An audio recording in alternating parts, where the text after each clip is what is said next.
కూటమిలో ఉన్న 3 పార్టీలు సఖ్యతగా ఉండాల్సింది పోయి గ్రౌండ్ లెవెల్‌లో తన్నుకుంటున్న పరిస్థితి అయితే మొన్నటి వరకు జనసేన, టీడీపీ మధ్య ఈ పరిస్థితి ఉందనుకుంటే ఇప్పుడు టీడీపీ, బీజేపీ మధ్య కూడా అదే పరిస్థితి ఉంది అనేది.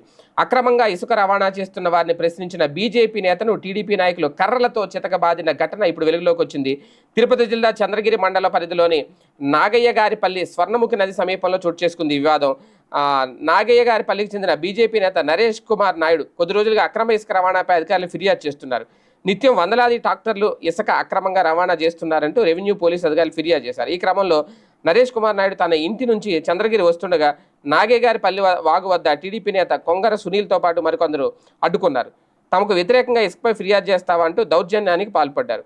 మా ప్రభుత్వంలో నువ్వేంటి ఫిర్యాదు చేసేది అంటూ కర్రలతో నరేష్ పై దాడికి తెగబడ్డారట. ఈ నేపథ్యంలో పోలీసులు అయితే కేసు నమోదు చేశారు. దీని మీద ఏం జరుగుద్దని చూడాలి. ఏది ఏమైనా రాజకీయంగా చివరికి బీజేపీ నాయకులను కూడా, ఎందుకంటే వాళ్ళే కాస్తంత కొంచెం నిజాయితీగా ఉంటారు. ఎవరున్నా సరే ఇప్పుడు అక్రమంగా ఇసుక రవాణా అవుతుందంటే కంప్లైంట్ చేస్తే తప్పే ఉంది. దాని మీద దాడులు చేసి అక్కడ గొంతు నొక్కాలనే ప్రయత్నం, అంటే ఇది చిలికి చిలికి గాలిమాలంగా మారితే రేపొద్దున మరి కూటమి ఎంతవరకు సఖ్యతగా సమన్వయంతో ముందుకెళ్తుంది అనేది ప్రశ్నార్థకం.